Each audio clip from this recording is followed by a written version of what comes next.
आप अपने बिजनेस को ऑनलाइन लाने का सोच रहे हैं, आप अपने बिजनेस को गूगल एड्स पे शिफ्ट करने का सोच रहे हैं, तो मैं आपको 7 ऐसी चीजें बताऊंगा जिससे आप अपने गूगल एड्स को सक्सेसफुल बना सकते हैं। अगर आप वो 7 पॉइंट अपने ज़हन में रखेंगे तो आपके सक्सेस होने के चांसेस, आपकी चीज़ों की अच्छे होने के चांसेस आपके बढ़ जाते हैं। तो वो कौन सी 7 चीज़ें हैं, कौन सी 7 स्ट्रेटजीज हैं जो मैं आपके साथ शेयर करूंगा, मैं अभी आपको बताता हूँ। मेरी वीडियो को लाइक और मेरे चैनल को शेयर और सब्सक्राइब करते जाएं। अगर आपको ये सब कुछ जानना है तो मेरी वीडियो को एंड तक देखिएगा। तो चलते हैं हम अपनी स्क्रीन की तरफ।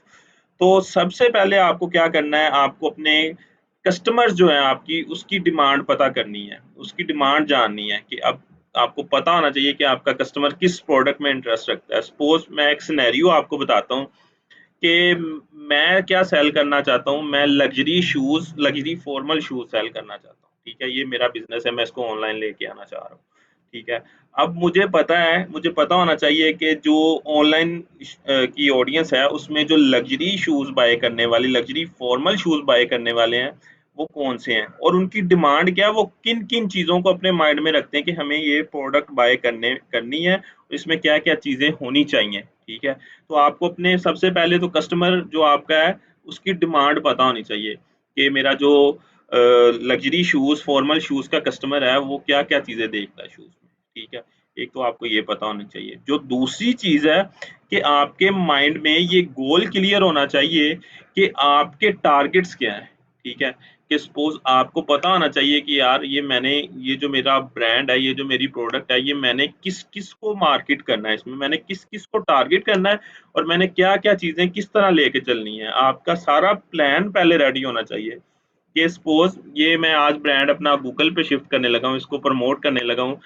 मेरे ब्रांड को अभी कोई नहीं जानता। सबसे पहले क्या करनी है आपको, या मुझे सबसे पहले क्या करना है, मुझे सबसे पहले अवेयरनेस करनी है, लोगों को बताना है कि ये एक ब्रांड है, एक्स वाई ज़ी ब्रांड है, या अतीकुर रहमान.com ये ब्रांड मैं लाइव करने लगा हूँ एक।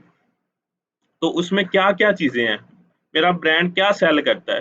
तो ये सारा कुछ आपको बताना है, आपके माइंड में ये क्लियर होना चाहिए कि ये मेरे गोल्स हैं, ठीक है? ये चीज़ें मैंने करनी है, ठीक है?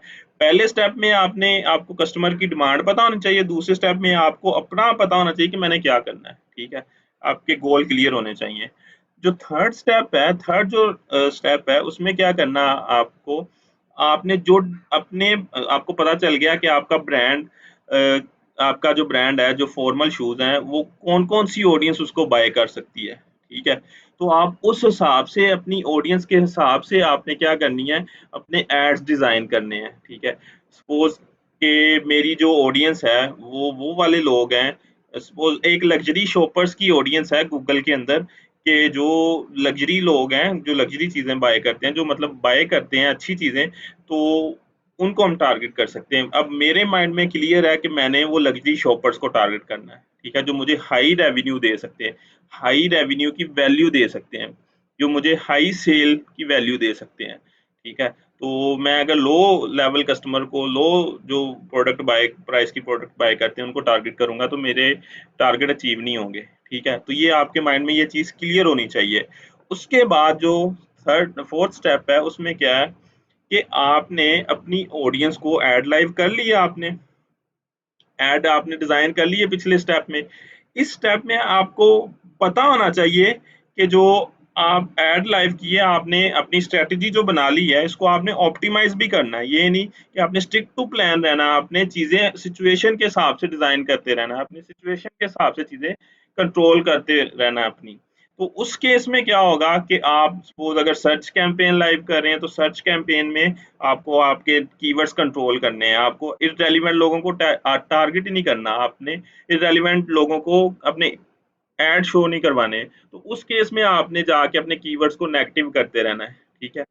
और अगर आप ऑडियंस बेस्ड कैंपेन लाइव की है आपने, तो उस केस में आपको क्या करना पड़ेगा, उस केस में आपको अपनी ऑडियंस को मॉनिटर करते रहना है और जो ऑडियंस आपकी अच्छी परफ़ॉर्म कर रही है उसको स्पेंड उस पे करते रहना है, और जो आपकी ऑडियंस अच्छा परफ़ॉर्म नहीं कर रही, सपोज़ आपकी ऑडियंस कॉस्ट ले जा रही है, आपका स्पेंड करी जा रही है बट आपको सेल नहीं दे रही, तो वो वाली ऑडियंस आपने एक्सक्लूड करते जाना है, वो रिमूव करते जाना है। तो इस तरह आपने कीवर्ड वाइज़ और ऑडियंस वाइज़ आपने आपने एड्स को आपने ऑप्टिमाइज़ करते रहना है। उसके बाद 5th स्टेप में क्या है कि आपने अपने यूएसपी सेल करने हैं, यूनिक सेलिंग पॉइंट सेल करने हैं। आपके प्रोडक्ट में जो-जो अच्छी चीज़ें हैं, आपने उनको लोगों को बताना, लोगों तक पहुँचाना है उनको, ठीक है? तो जब लोगों तक आप वो चीज़ें पहुँचाएँगे कि ये मेरी प्रोडक्ट है, ये कॉस्ट फ्रेंडली भी है, मतलब लग्ज़री भी है और कॉस्ट फ्रेंडली भी है, और इसमें आपको इस तरह की फीचर्स मिलेंगे, ये प्रोडक्ट कंफर्टेबल है, मेरे जो शूज़ हैं, ठीक है? उसके बाद लॉन्ग लास्टिंग, लॉन्ग मतलब लंबे अरसे तक ये चलने वाले हैं, ठीक है? ये आपको हर सिचुएशन के हिसाब से, सर्दी हो या गर्मी हो, आपको कंफर्टेबल रखते हैं। तो इस तरह की चीज़ें आपको यूज़र तक पहुँचानी है, आपको सेल करनी है।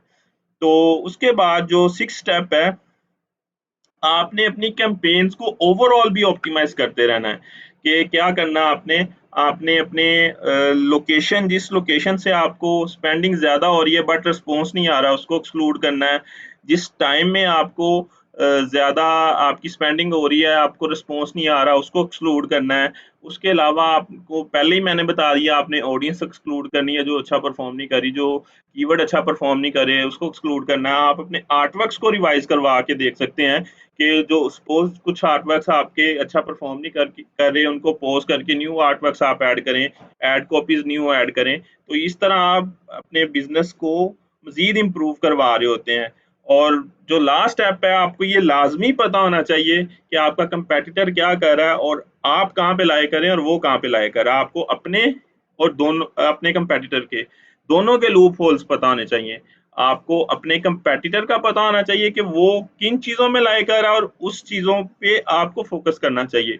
और आपको ये भी पता होना चाहिए कि मेरे वीकनेस कौन-सी हैं और मेरे स्ट्रॉन्ग पॉइंट कौन-से हैं। कंपैटिटर की वीकनेस कौन-सी हैं और उसके स्ट्रॉन्ग पॉइंट कौन से हैं। आपको दोनों पे फ़ोकस करना है। खुद को ज़्यादा स्ट्रॉन्ग करना है, कंपैटिटर को उसकी चीज़ें पकड़ के खुद को उसमें स्ट्रॉन्ग करना है, और अपनी जो वीकनेस है वो बचानी है ताकि कंपैटिटर उस पे फ़ोकस ना कर सके, उसको टारगेट ना कर सके। तो ये कुछ 7 स्ट्रैटेजीज़ थी। अगर ये स्टेप बाय स्टेप आप इम्प्लीमेंट करेंगे अपने गूगल एड्स में, आपने न्यू स्टार्ट किया अपना गूगल एड, अपनी कैंपेन न्यू स्टार्ट किया, तो ये काफ़ी आपको सक्सेसफुल बनाने में आपकी हेल्प करेंगी। तो आई होप ये वीडियो आपको काफ़ी इन्फॉर्मेटिव लगी होगी। मेरी वीडियो को लाइक, मेरे चैनल को शेयर और सब्सक्राइब करते जाएँ ताकि आने वाली वीडियोज़ में मज़ीद इन्फॉर्मेटिव कंटेंट आपके लिए लेके आता रहूँ। ओके जी, अल्लाह हाफ़िज़।